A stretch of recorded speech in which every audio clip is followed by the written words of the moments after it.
Perkenalkan, nama saya Putra Pratama dari Prodi Komputerisasi Akuntansi.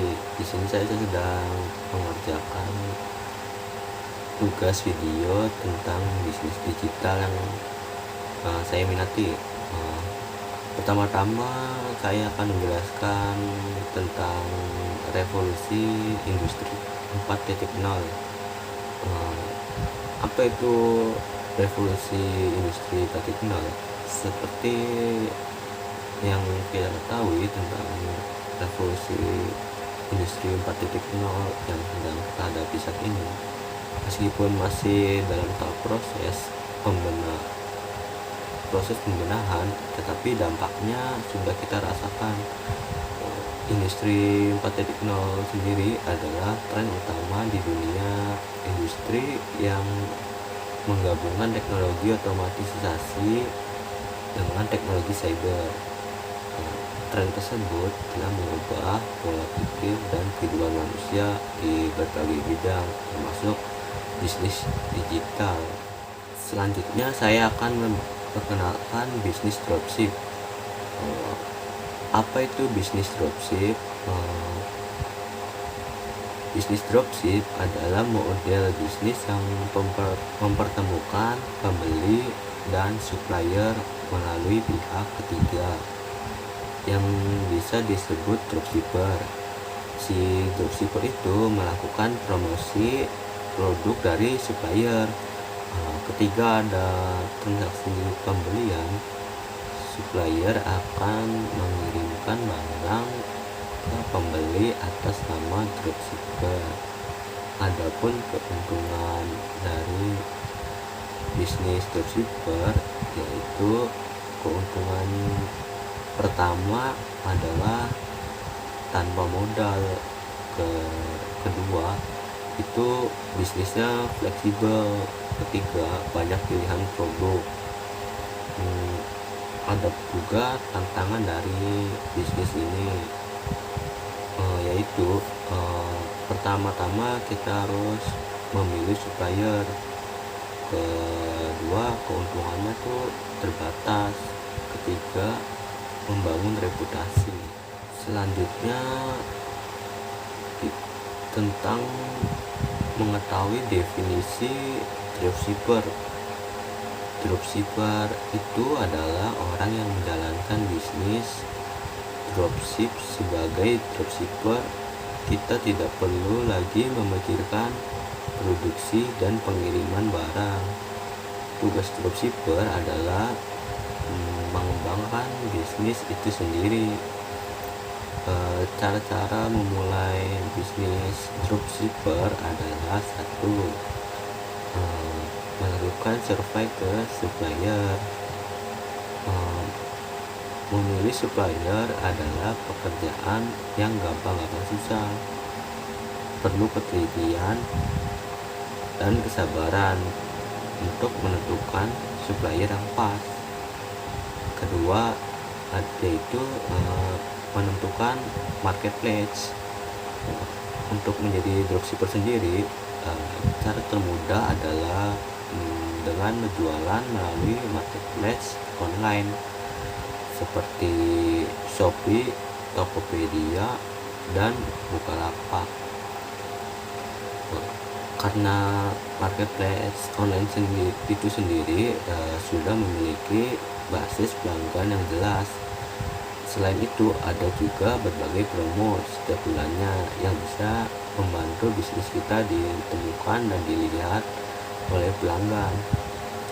Ketiga, yaitu membuat brand dan melakukan promosi.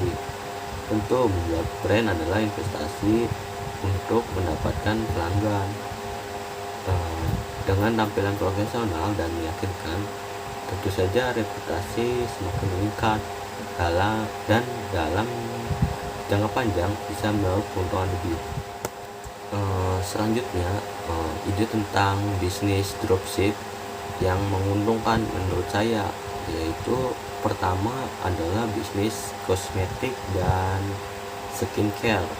Pasar kosmetik dan skincare seperti tidak ada habisnya di era sekarang. Banyak orang rela menginvestasikan uangnya untuk tampilan cantik dengan kosmetik dan skincare. Kedua yaitu makanan sehat. Gaya hidup sehat biasanya populer di kalangan keluarga dari muda hingga tua.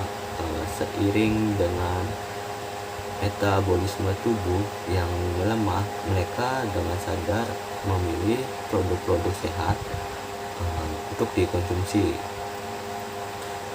Ketiga yaitu pakaian dan aksesoris seperti baju, jam tangan, dan lain-lain. Itu semua adalah ide bisnis lain yang strategis. Akan tetapi Anda perlu menargetkan calon pelanggan yang spesifik, misal hanya menjual pakaian dan aksesoris ke target perempuan umur 30 sampai 40 tahun.